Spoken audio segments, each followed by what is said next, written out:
चलिए बुलेटिन की शुरुआत करते हैं कांकेर की खबर के साथ, जहां ग्रामीणों के विरोध प्रदर्शन के बाद अब चारगांव माइंस बंद कर दिया गया। सड़क दुर्घटना के बाद सड़क चौड़ीकरण की मांग पर ग्रामीण अड़े हुए हैं।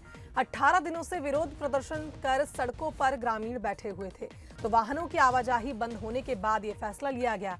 अब माइंस प्रबंधन ने खदान बंद करने का फैसला लिया है। अंतागढ़ ब्लॉक के टेमुरूपानी गांव का ये मामला है। तो बता दें, वाहनों की आवाजाही बंद होने के बाद ये फैसला लिया गया। लगातार ग्रामीण 18 दिनों से विरोध कर रहे थे और अब माइंस पर ताला लगा दिया गया। जितना भी बात हो, सभी क्षेत्र के मन, चाहे वो सरपंच पंचायत के माध्यम से हो, चाहे ग्रामीण संघर्ष समिति के माध्यम से हो, चाहे कोई राजनीतिक क्षेत्र में आप जब चाहो तब बंद करा दो। तो इस खबर पर अधिक जानकारी ले लेते हैं। संवाददाता प्रकाश फोन लाइन पे जुड़ गए हैं। प्रकाश, एक तरह से कहा जाए ग्रामीणों का प्रदर्शन पिछले 18 दिनों से जारी था और अब लगातार वाहनों की आवाजाही में जो रुकावट आ रही थी, इसको देखते हुए ये फैसला लिया गया, माइंस को बंद कर दिया गया है। क्या जानकारी आपके पास? जी शुभांगी, बता दूं कि जिस प्रकार से माइंस प्रबंधन ने एक नोटिस जारी करते हुए ये बताया है कि अब माइंस जो है वो अनिश्चितकालीन के लिए बंद हो जाएगा। इस पूरे मसले पर ये जानकारी है शुभांगी की जो ग्रामीण जो है बीते 18 दिनों से सड़क चौड़ीकरण की मांग को लेकर अड़े हुए हैं और जो माइंस प्रबंधन है वो भी दोनों आमने सामने है। ट्रक मालिक है, उनका ये कहना है कि गाड़ी अगर नहीं आएंगी तो उन्हें आर्थिक नुकसान हो रहा है। लेकिन जिस प्रकार से ग्रामीणों की मांग है, उनकी मांग जायज है, क्योंकि माइंस प्रबंधन ने उनसे वादा किया था कि सड़कें अच्छी होंगी और जो मूलभूत सुविधाएं वो दी जाएंगी, लेकिन अब तक किसी तरह का वो पहल नहीं हो पाया। तो लगातार वहाँ कई दुर्घटनाएं हो चुकी है, ग्रामीणों की मौत हो चुकी है।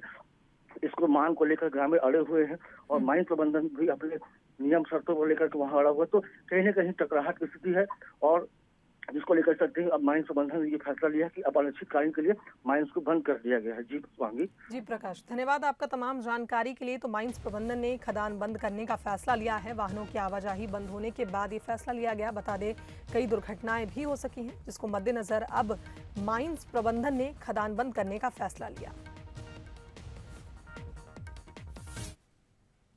कांकेर से ही खबर, जहां सर्व आदिवासी समाज अब प्रदेश व्यापी हड़ताल करेगा। बता दें, 9 सूत्रीय मांगों को लेकर प्रदेश व्यापी हड़ताल सर्व आदिवासी समाज करने जा रहा है। सिलगेर घटना में मारे गए ग्रामीणों के लिए ये प्रदर्शन होगा। तो 50 लाख मुआवजा, नौकरी की मांग सहित कई मांगे शामिल हैं। 19 जुलाई से सर्व आदिवासी समाज विरोध प्रदर्शन शुरू करेगा। तो सर्व आदिवासी समाज अब प्रदेश व्यापी हड़ताल करने जा रहा है। बता दें, 50 लाख मुआवजा, नौकरी की मांग सहित कई मांगे शामिल हैं। 9 सूत्रीय मांगों को लेकर प्रदेश व्यापी हड़ताल सर्व आदिवासी समाज करेगा।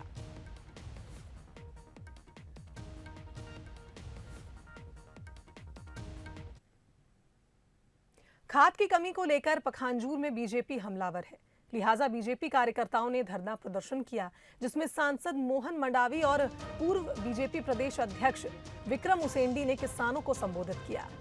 उन्होंने कहा कि प्रदेश की सरकार लोगों का हित नहीं बल्कि उनके हक को भी छीन रही है।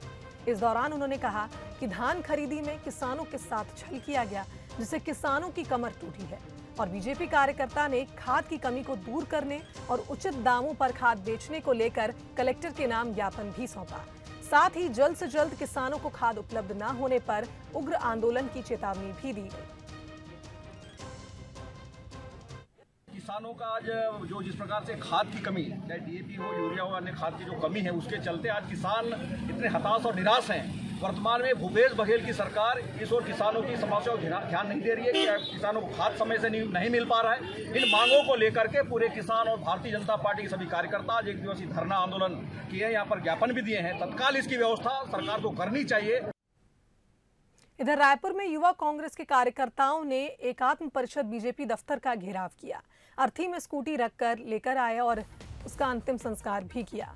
बढ़ती महंगाई को लेकर कांग्रेस ने विरोध प्रदर्शन किया। बता दें, पेट्रोल डीजल के लगातार बढ़ रहे दाम का विरोध युवा कांग्रेस ने किया, जहां अर्थी पर स्कूटी लेकर आए और उसके बाद स्कूटी का अंतिम संस्कार किया।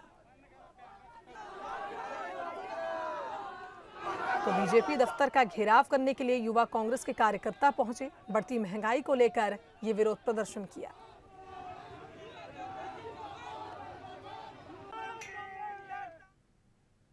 दिल्ली प्रवास से लौटे सीएम भूपेश बघेल ने एक बार फिर अपना जवाब दोहराया है।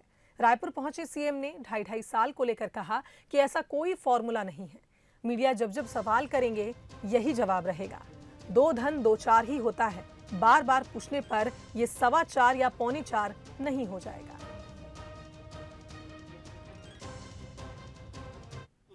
हाईकमान के कहने से ये जिम्मेदारी मिली है। हाईकमान कहेंगे हट जाएंगे, उसमें क्या बात। तो हर किसी भी व्यक्ति को पार्टी के अंदर जिसको जो जिम्मेदारी दी जा रही है उसको वो निर्वहन कर रहे हैं। अब 2 धन 2 4 ही होगा। चाहे 1 बार पूछो, 10 बार पूछो, लाख बार, करोड़, अरबों खरबों बार पूछो, तो 2 धन 2 बराबर 4 ही होगा। अब वो 4.25 नहीं हो जाएगा घिस के, या 4.25 नहीं हो जाएगा बढ़ के। तो ये उत्तर वही है, जितने बार पूछेंगे हम वही उत्तर देंगे। बिलासपुर से खबर, जहां जेसीसीजे प्रदेश अध्यक्ष अमित जोगी का बयान सामने आया। ऋचा जोगी के जाति प्रमाण पत्र निरस्त होने पर अमित जोगी ने कहा कि अगर हमारी जाति आदिवासी नहीं है तो आखिर क्या है? हम क्या मंगल ग्रह से आए हैं? पहले भी रमन सिंह ने मेरे पिताजी का जाति प्रमाण पत्र निरस्त किया था, जिसे कोर्ट ने फिर बहाल किया। अब सीएम भूपेश मेरा और पत्नी ऋचा का जाति प्रमाण पत्र निरस्त कर रहे हैं। हाईकोर्ट से हमें मिलेगा न्याय, कोर्ट पर हमें पूरा भरोसा है। आदिवासी नहीं है तो हमारी जाति क्या है? क्या हम मंगल ग्रह से आए कि हमारी कोई जाति नहीं है? इसके पहले भी डॉक्टर रमन सिंह जी ने मेरे पिताजी का जाति प्रमाण निरस्त किया था, कोर्ट ने उसे बहाल कर दिया। भूपेश बघेल जी ने भी निरस्त किया है, मुझे पूरा यकीन है कि कोर्ट उसको बहाल करेगा। वहीं कांग्रेस विधायक सत्यनारायण शर्मा का बयान भी सामने आया। विधायक ने मोदी की मोबाइल से तुलना कर दी। मोदी और मोबाइल में समानता है। विधायक ने कहा कि मोबाइल बहुत झूठ बोलता है। पेट्रोल डीजल के दाम में हो रही बेतहाशा बढ़ोतरी मोदी सरकार छत्तीसगढ़ की अनदेखी कर रही है। तो कांग्रेस विधायक सत्यनारायण शर्मा का यह बयान सामने आया, जिसमें उन्होंने मोदी की तुलना, पीएम मोदी की तुलना मोबाइल से कर दी। भारतीय जनता पार्टी की सरकार जब से केंद्र में आई है तब से पेट्रोल डीजल के भाव में अप्रत्याशित वृद्धि हुई है। आम आदमी का यातायात व्यवस्था चरमरा गई है। लोग घर से कार्यालय, कार्यालय से घर कितनी मुश्किल में जाते हैं, कितना आर्थिक बोझ बढ़ रहा है। आय के स्रोत कम हो गए और खर्चे बढ़ गए लोगों के, जिससे डीजल पेट्रोल पर खर्चा है, महंगाई पर खर्चा है। दुर्भाग्य तो है मोदी जी और मोबाइल दोनों का एक तरह से कहा जाए तो वर्गीयता एक ही जैसी है। मुँह से मोदी, मुँह से मोबाइल। अब मोबाइल भी कभी कभी इतना झूठ बोलता है जिससे आप कहीं डायल करिए आउट ऑफ नेटवर्क बता देगा, कभी बोल देगा स्विच ऑफ है, अचानक लग भी जाता है। बीजेपी महिला मोर्चा की प्रदेश कार्य समिति की बैठक में शामिल होने आई मोर्चा की राज्य प्रभारी इंदु गोस्वामी ने प्रेस वार्ता की। पत्रकारों से बात करते हुए इंदु गोस्वामी ने कहा कि आजादी की 75वीं वर्षगांठ पर 75 कार्यक्रम तय किए गए। प्रधानमंत्री ने पहली बार देश की आधी आबादी को सम्मान दिया। इसके तहत आयोजित होने वाले कार्यक्रम को पीएम ने अमृत महोत्सव नाम दिया। उन्होंने कहा कि कैबिनेट में 11 महिलाएं शामिल की गईं। देश के 8 राज्यों में महिला गवर्नर बनाई गई। आर्थिक रूप से महिलाओं को सशक्त करने के लिए मोदी सरकार ने कई योजनाएं शुरू की हैं। उज्ज्वला, आवास, जनधन जैसी कई योजनाओं से महिलाओं को फायदा हुआ। साथ ही प्रेस कॉन्फ्रेंस के दौरान इंदु गोस्वामी ने छत्तीसगढ़ की कांग्रेस सरकार को आड़े हाथों लिया। उन्होंने कहा कि छत्तीसगढ़ में पिछले 2 सालों में आपराधिक मामले में खासा बढ़ोतरी हुई है, जिसे लेकर महिला मोर्चा आंदोलन करेगी। कि प्रधानमंत्री जी ने पहली बार देश की उस आबादी को मान सम्मान दिया है जो 50% है। मुझे लगता है जितनी भी योजनाएं हमारे इस केंद्र सरकार के प्रधानमंत्री जी के नेतृत्व में, जब से केंद्र सरकार पिछले 7 सालों में सत्ता में आई है, सबसे ज्यादा अगर योजनाएं, निर्णय, नीतियां, कार्यक्रम जो चलाए हैं, मुझे लगता है महिलाओं के हितों को ध्यान में रखकर किए हैं, उनके विकास को ध्यान में रखकर किए। लोरमी से खबर, जहां पुरानी रंजिश को लेकर एक अधेड़ की हत्या कर दी गई। ईंट से पीट कर अधेड़ को अधमरा कर दिया गया। बताया जा रहा है कि अस्पताल ले जाते समय ही अधेड़ की मौत हो गई। तो आरोपी को पुलिस ने गिरफ्तार कर लिया है। लोरमी थाना क्षेत्र के एक गांव की ये घटना है। तो बता दें ईंट से पीट कर एक अधेड़ की हत्या कर दी गई। बता दें पुरानी रंजिश को लेकर आरोपी ने इस वारदात को अंजाम दिया। वहीं आरोपी को पुलिस ने गिरफ्तार कर लिया है। बिलासपुर से खबर, जहां तेज रफ्तार 2 बाइकों में टक्कर हो गई। पार्षद पति उमेंद्र गोस्वामी की मौके पर ही मौत हो गई। वहीं 3 लोग इस मामले में घायल हो गए। बताया जा रहा है कि घायलों को बिलासपुर सिम्स रेफर किया गया है। रतनपुर थाना क्षेत्र के केरापारा की ये घटना है। तो बिलासपुर में एक सड़क हादसा हो गया। इस हादसे में एक युवक की मौके पर ही मौत हो गई और 3 युवक घायल बताए जा रहे हैं। बता दें तेज रफ्तार 2 बाइकों में टक्कर हुई, जिसमें पार्षद पति उमेंद्र गोस्वामी की मौके पर ही मौत हो गई।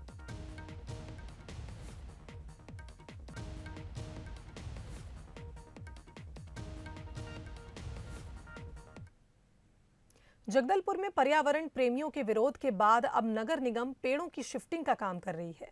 पेड़ों की शिफ्टिंग के लिए दिल्ली से एक्सपर्ट टीम जगदलपुर बुलाई गई।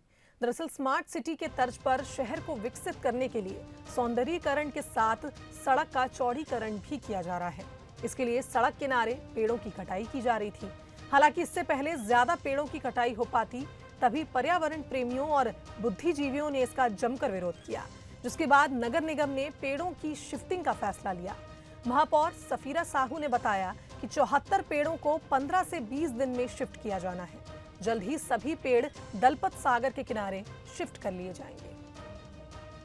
का काम चल रहा है तो वहाँ पर बीच में बहुत सारे ऐसे वृक्ष हैं जो रुकावट या फिर वो परेशानियों का कारण बन रहे थे, तो उन्हें बचाते हुए शिफ्टिंग का काम कर रहे हैं ताकि वो नए सिरे से उसे स्थान मिल सके और कहीं ना कहीं वो दलपत सागर की जो उसकी सौंदर्यीकरण को बढ़ाएगा। इसमें सबसे पहले हम पेड़ को ट्रिमिंग करते हैं, उसका बैलेंस बनाते हैं पेड़ का, ताकि लगने के बाद पेड़ गिरे नहीं।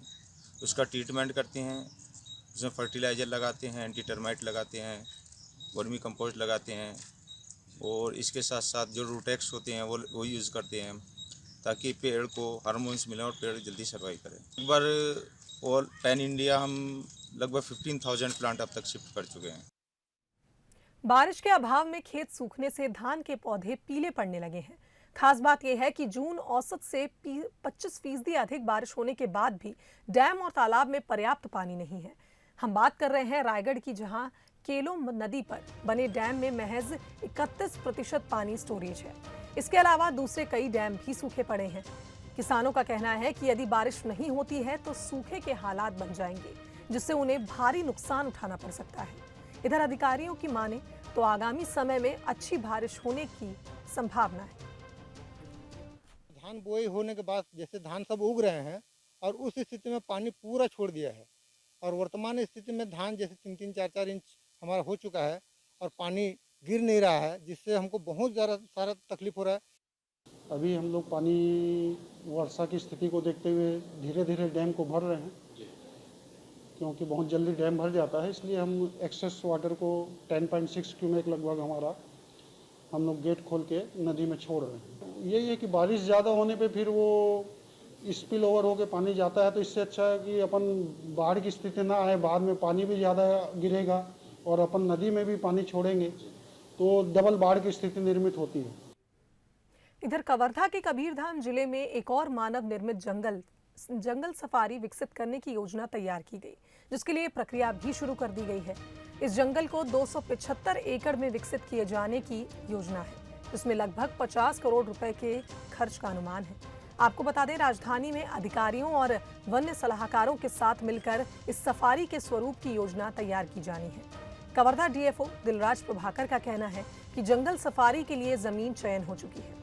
जमीन मिलने के बाद इसकी जानकारी राज्य वन मंत्रालय को भेजी जाएगी और इसमें चिड़ियाघर भी विकसित करने की योजना है। विस्तृत रिपोर्ट के साथ योजना बनाकर national zoo authority of India को भेजी जाएगी। के अनुरूप जिला कबीरधाम में जंगल सफारी और जू बनाने के लिए जगह का चयन किया जा रहा है। राजस्व और फॉरेस्ट की ज़मीन संयुक्त रूप से इसके लिए चिन्हांकित की जा रही है। इस पे जो सफारी रहेगी उस पे हार्बीवोर्स और कार्निवोर्स के जो है सेक्टर्स रहेंगे वहाँ पे। इसी प्रकार जो जू रहेगा वो मीडियम हमारा जू रहने की संभावना है, जिसमें से 20 से 25 स्पेसिमेन वहाँ पे रखे जाएंगे। जो ये जू और जंगल सफारी रहेंगे ये मिला के लगभग 100 हेक्टेयर प्लस में ही रहेगा।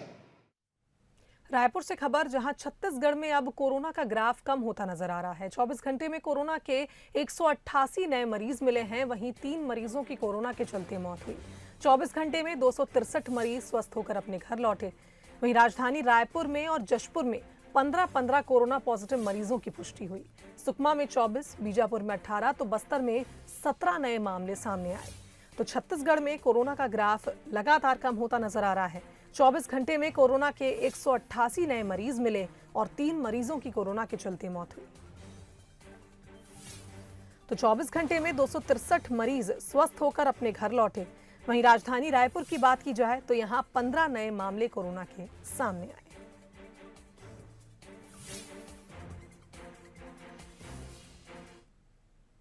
कोरोना के चलते सभी सामाजिक और धार्मिक गतिविधियां बंद चल रही हैं।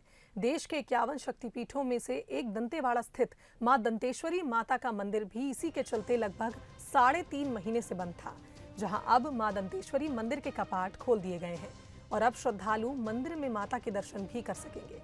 लेकिन इस दौरान कोविड नियमों का पालन करना अनिवार्य होगा, जिसके लिए सोशल डिस्टेंसिंग के साथ ही सैनिटाइजेशन की व्यवस्था मुख्य द्वार पर की गई है। श्रद्धालुओं को मास्क पहनना अनिवार्य होगा। वहीं एहतियात के तौर पर मेडिकल टीम को भी मंदिर के बाहर तैनात किया गया है।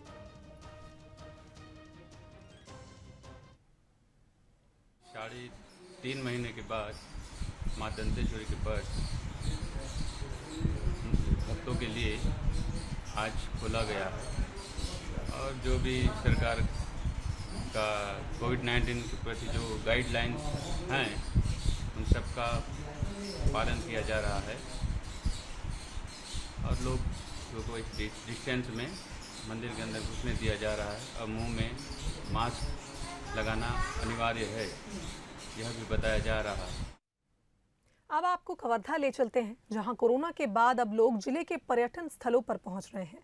बाजारों में भी लोगों की आवाजाही देखी जा रही है, तो धार्मिक स्थलों में भी बड़ी संख्या में श्रद्धालु पहुंच रहे हैं। लेकिन तस्वीरें डराती हैं, क्योंकि अब लोग वो भयंकर मंजर भूल गए हैं और नियमों को ताक पर रखते नजर आ रहे हैं। हम नहीं, बल्कि तस्वीरें साफ बोल रही हैं।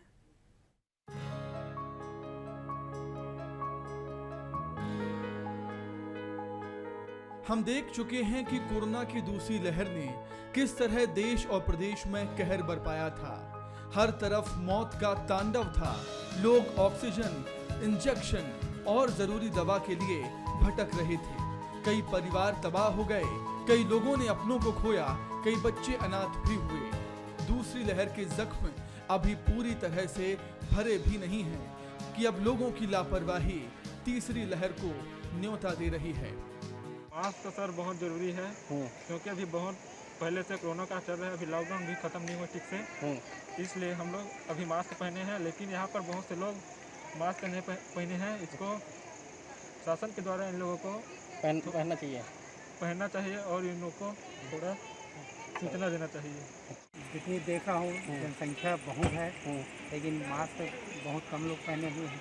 मास्क पहनने से क्या है, जो बीमारी है वो हम लोग के पास नहीं आएगा, इसलिए मास्क पहनना जरूरी है। सुरक्षित रहेंगे। कबीरधाम जिले में कोरोना की दूसरी लहर ने भी कोहराम मचाया था। जिले में अप्रैल-मई माह में हजारों की संख्या में लोग संक्रमित हुए। करीब 287 लोगों की मौत भी हुई, जिसमें युवाओं की संख्या अधिक रही। हालातों को देखते हुए लॉकडाउन लगा दिया गया। कई महीनों तक लॉकडाउन रहा। लोग अपने घरों में कैद रहे। सड़कों पर सन्नाटा था, बाजार सुनसान थे।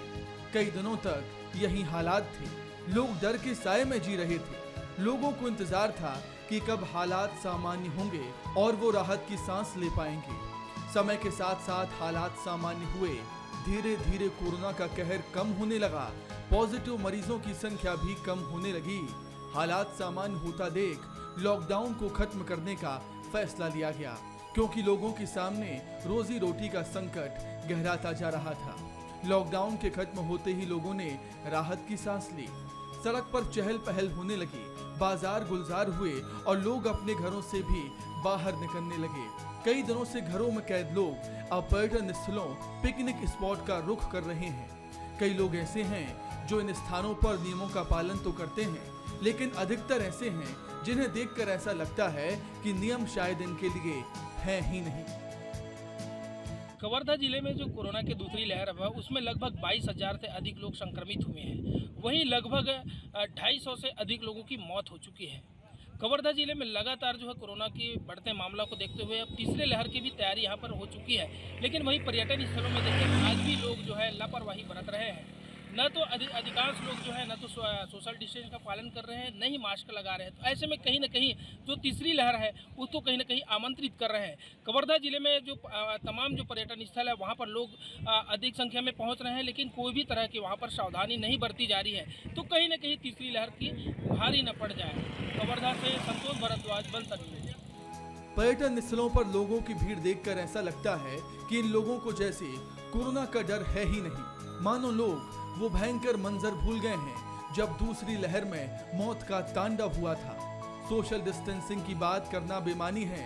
लोग इतने बेपरवाह हो गए हैं कि मास्क लगाना भी मुनासिब नहीं समझते। लोगों की यही लापरवाही तीसरी लहर को न्योता दे रही है। ये कहना बिल्कुल भी गलत नहीं होगा, क्योंकि जो कुछ भी पहले हुआ और जो कुछ आगे होने वाला है उसके सिर्फ और सिर्फ हम ही जिम्मेदार होंगे। हमें याद रखना है कि कोरोना अभी गया नहीं है, हमें पता भी नहीं चलेगा और तीसरी लहर आकर ना जाने क्या क्या अपने साथ ले जाएगी। इसलिए बेहद सावधान रहने की जरूरत अभी भी है। पुरी से खबर, जहां भगवान जगन्नाथ की विश्व प्रसिद्ध रथ यात्रा आज निकलने वाली है। आपको बता दें त्रिस्तरीय सुरक्षा के बीच महाप्रभु की रथ यात्रा निकल चुकी है। बता दें भगवान जगन्नाथ के सेवक और अधिकारी इस यात्रा में शामिल हुए हैं। तो 15 दिनों से भगवान जगन्नाथ बीमार चल रहे थे और जैसे ही वो स्वस्थ होते हैं उसके बाद रथ यात्रा निकाली जाती है और आज ये रथ यात्रा निकल चुकी है। बता दें त्रिस्तरीय सुरक्षा के बीच महाप्रभु की रथ यात्रा निकाली गई। तो भगवान जगन्नाथ के सेवक और अधिकारी इस रथ यात्रा में शामिल हैं। विश्व प्रसिद्ध रथ यात्रा भगवान जगन्नाथ की निकल चुकी है।